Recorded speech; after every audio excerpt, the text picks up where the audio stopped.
Абхазские паломники не устают идти дорогой Христа по Иерусалиму. Предводитель, священник Вячеслав, рассказывает эти библейские события. От зала суда Пилата до Голгофы.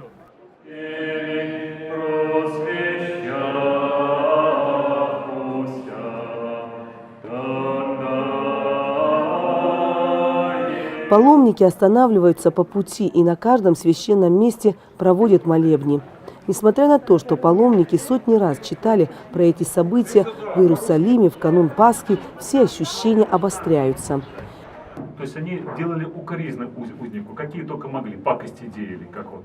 Одни там за ушали, другие за ланиты дергали, то есть за щеки, а другие брали вот это вот камень или там может был какой-то мельский пруд и стучали по этому колоколу для того, чтобы этот звон в уши прямо ходил, спокойствие, страдания. Именно здесь еще больше начинаешь понимать смысл жертвы Христа ради спасения людей.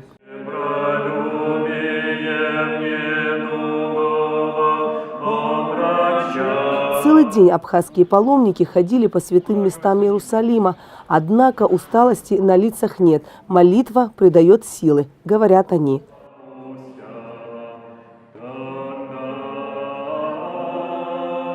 Молятся за своих близких, молятся за страну и за свой народ.